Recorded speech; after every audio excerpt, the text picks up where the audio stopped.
Welcome to the world of exploration. Welcome to the world of learning. Let's start exploring. Let's start learning. This is your very own educator, guru, teacher, preacher, mentor,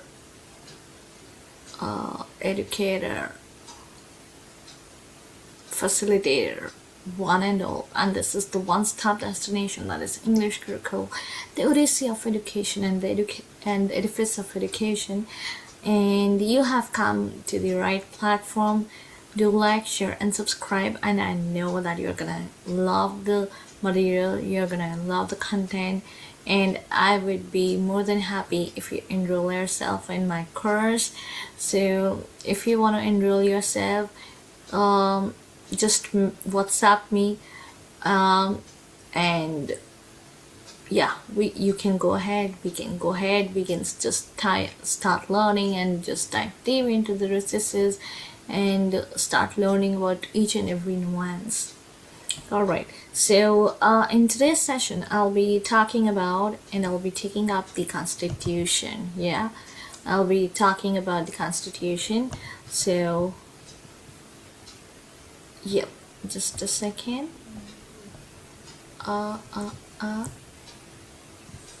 Alright, so I'll be talking about the Constitution, right?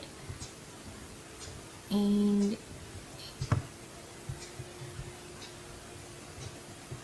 let me just give me a moment.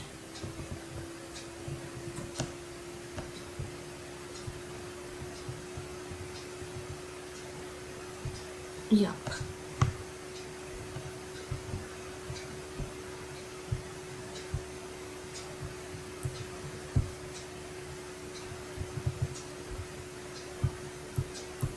Yeah.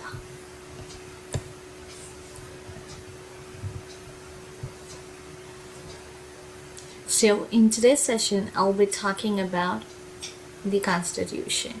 So the Indian Constitution is a systematic outgrowth of the following factors that we're gonna discuss. So India's subjection to colonial rule and struggle for independence. This is the first stage that we're gonna cover. Then the ideological and intellectual inputs provided by our stalwarts like Gandhiji, like Nehru, like Ambedkar, like Rajendra Prasadji, and others. Socioeconomic milieu of, so we're gonna have a look at or a glance at the social milieu of that time, right, of the Indian society.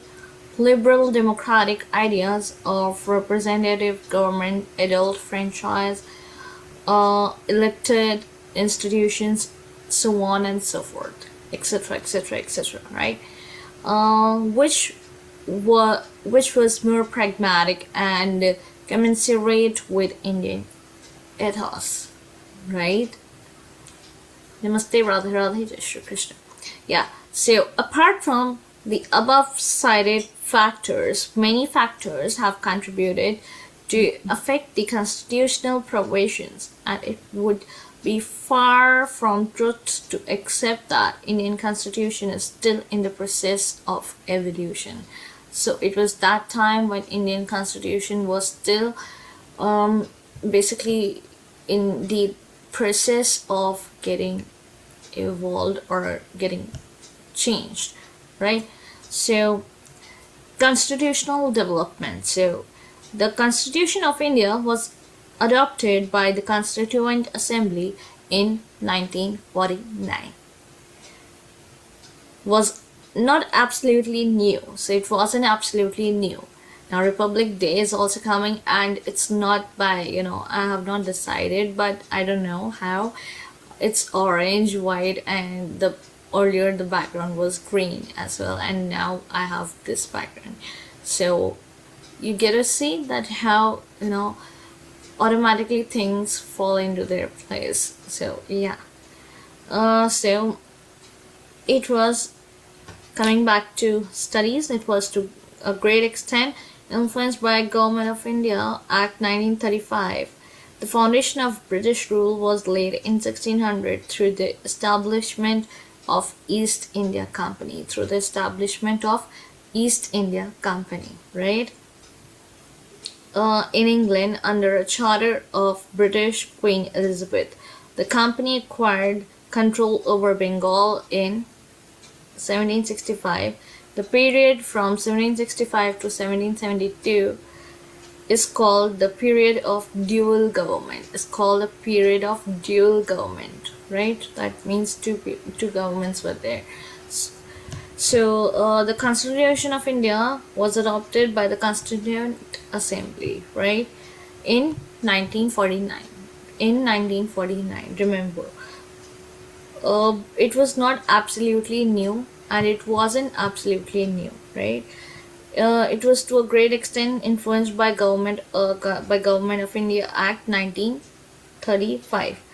The foundation of British rule was laid in 1600. So we get to see that how the foundation, when we talk about the foundation, it was laid in 1935 only, right? It was laid in 1600, right? Through the establishment of East India Company in England under a charter of British Queen Elizabeth. Right? The company acquired control over Bengal in 1765. The company acquired control over Bengal in 1760s. You can remember it like that. 760s, 765, right? From 765 to 772, right?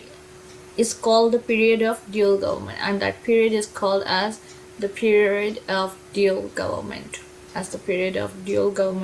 The landmarks in the development of the Constitution among the British rule are explained below in a chronological manner. So we do get to see, first and foremost, let me just familiarize you with the headings, right? So we are gonna study about the Regulating Act of 1773. Then we are gonna study about the Pitt's India Act of 1784. Then Charter Act. So we get to see 3 Charter Acts, right? Charter Act 1813, Charter Act of 1833, Charter Act of 1853. So we get to see that how 3 is prominent in all the 3.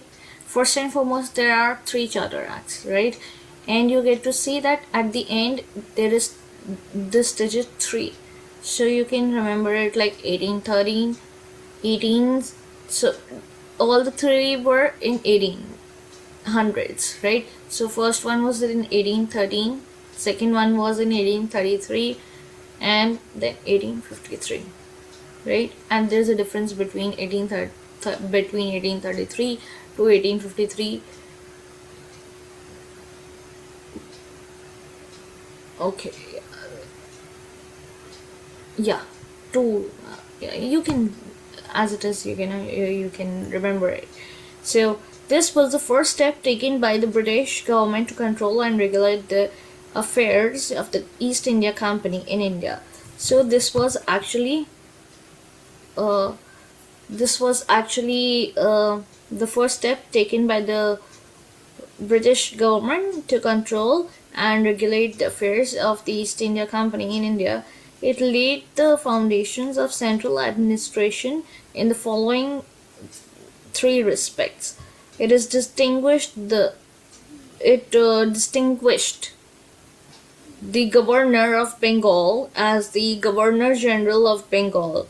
The first such Governor General was Lord Warren Hastings. So all of us have heard about Lord Warren Hastings. All of us know about Hastings. At least we have heard about his name, right? Haven't we? So we should know who he was and what he did, right? And what role he played, right?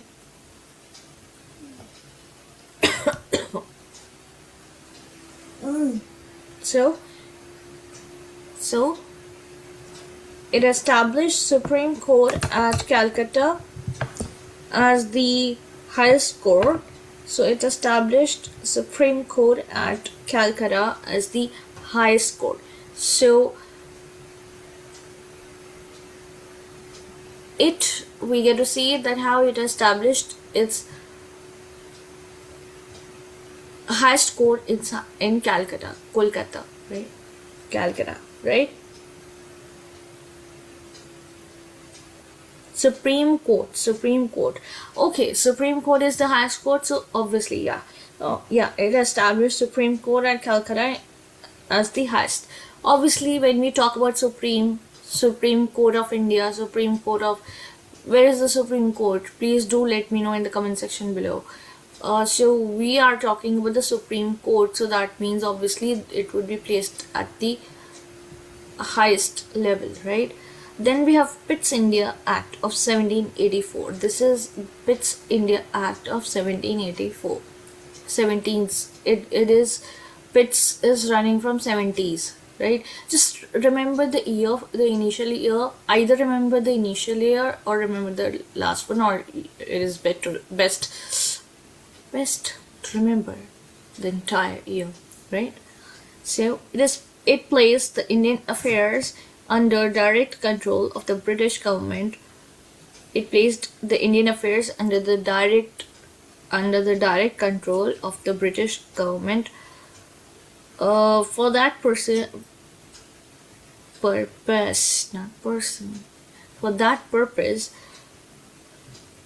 it established a board of control representing the British cabinet over the Court of Directors, the governing body of the East India Company. It is night. It is 2:30 at night, and I'm teaching you. And if I can teach you at 2:30 at night, you can learn, no? So please try. If I can show so much of dedication, then why can't you people, right? So you also please do comment in the comment section below.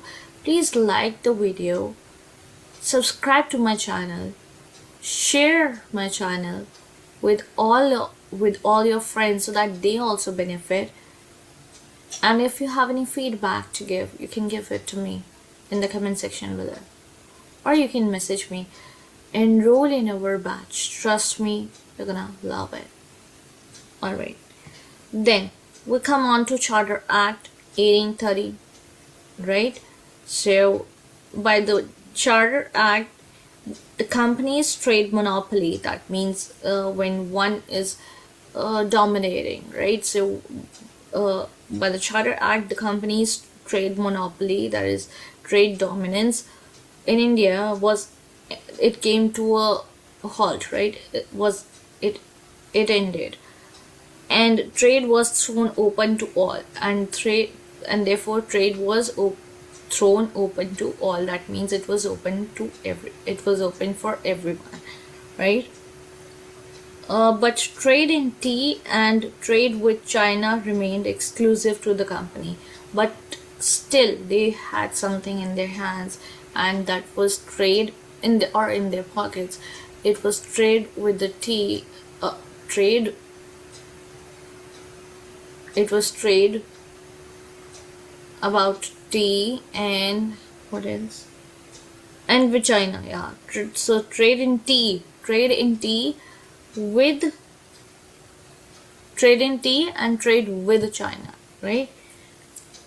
That remained exclusive to the country, and both the government and the revenues of India continued to be in their hands, and both the government as well as the revenues. That revenue, for example, revenue is related to finance again. So the revenues the government used to collect, and at that time, so it stayed in their hands. You can imagine now. Now we come on to the second Charter Act, that was of 1833, right? It made the Governor General of Bengal as the Governor General of India. So because of this Charter Act, the Governor General was made into was uplifted, right? So he was made the Governor General of India now, right? So so the Governor General of Bengal, of which state, yeah, you should remember the state as well, of Bengal, was made the Governor General of India, right? Yeah. All civil and military powers were vested in him, and all civil and military powers were vested in him. Also, the government of Bombay, Madras were deprived of their legislative powers. Also, we do get to see that how the government of Bombay, that is now Mumbai, and Madras, right? So if we talk about Mumbai or Madras, we get to see that they were deprived of their legislative powers. So the powers were taken away of Bombay, that is now known as Mumbai, and of Madras. So Mumbai MM you can remember, right? This was the final step towards centralization in British India. So this was the final step towards centralization in British India. The act created for the first time the government of India having authority over the entire territorial area possessed by the British in India. Moreover, the act also ended the activities of the East India Company as a commercial body. So the act created for the first time the government of India having authority over the entire territorial area possessed by the British in India. Moreover, the act also ended the activities. So it ended the activities of it ended. So the activities came to a halt, came to a stop.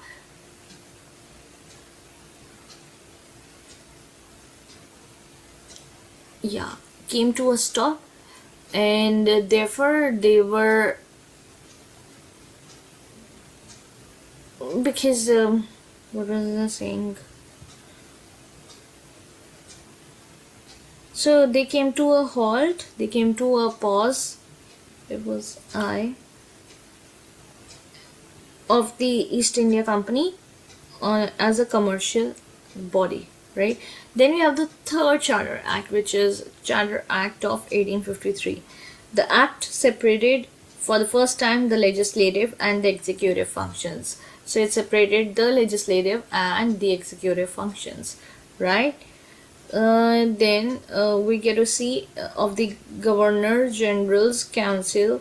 So it separated the functions of the executive and the legislative of the Governor General's Council. It also introduced a system of open competition as the basis of recruitment for civil services. So when, for example, right now, those aspirants, those candidates, those students, those people who are preparing for learners who are preparing for civil services exam, this kind of competition, this kind of an open competition that is introduced now. Not now, it was introduced by the colonizers. It was given to us as a kind of a gift which we actually do not desire, which we actually didn't want. But this kind of an exam which has a lot of now we actually glorify, was actually given by Britishers. So even till today, I'm not, and do not take it personally, I'm not criticizing any civil servant, neither I am talking negatively about it, because I myself, let me just clarify, I myself love civil services. And my my nanaji was also an IFS officer. He was into Indian Foreign Services. And if I talk about my family had politicians, Sukriti Joshi ji, and everyone, like everyone. If I talk, so our family had political connections earlier. So earlier, I mean, in my family, like literally. So yeah, but if I talk about what was I talking about? Yeah. But if I talk about that, how these systems were created were not a part of India actually. These were not the core ingredients of India. Or because when somebody comes and colonizes you for such a long period of time, for such a long passage of time, they leave their a sort of essence. I wouldn't even call that essence, but this kind of a competition, open competition, central competition, and so much of hustle and bustle, and so much of like uh, they call it that they invented printed press, and they invented railway system. Yeah, that's true, absolutely true. But before that, Indians also did a lot. So just taking away the credit, that shouldn't be the goal. So I'm just trying to make you aware about it. Otherwise, I just myself love it. And definitely, whatever happens for our good only. So I who am I to say anything on that? So yeah.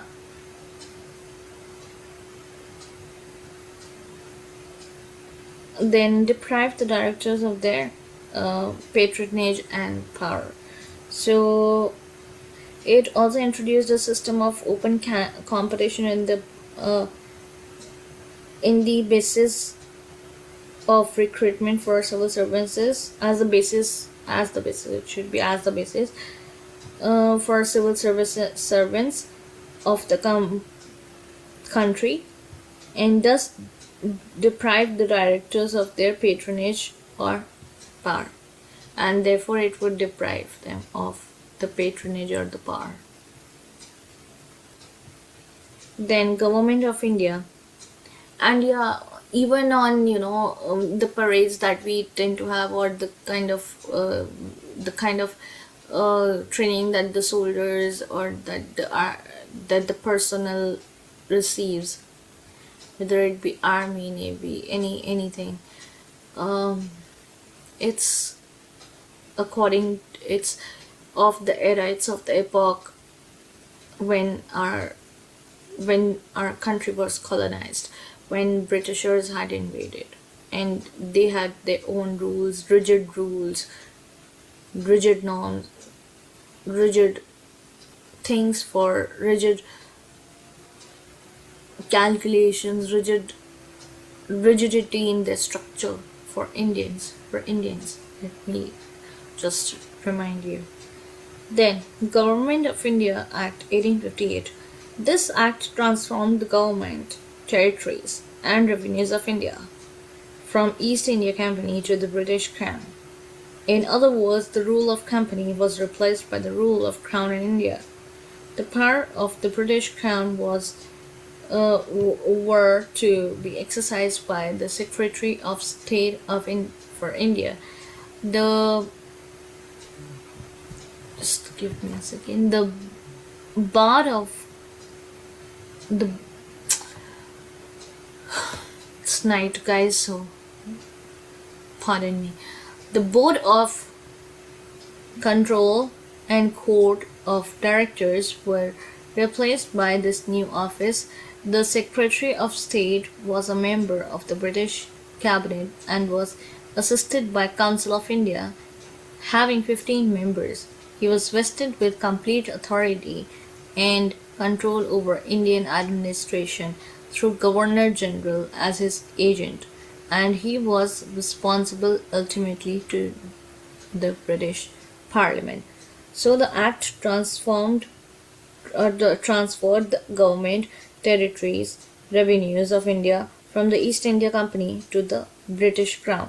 So earlier it was a British and East India Company, then Britishers came to colonize us, to civilize us, to educate us. I don't know what kind of education, what kind of civilization did they bring. In other words, the rule of company was replaced by the rule of crown. So the rule of the company was replaced by the rule of crown. Crown, right? The rule of crown.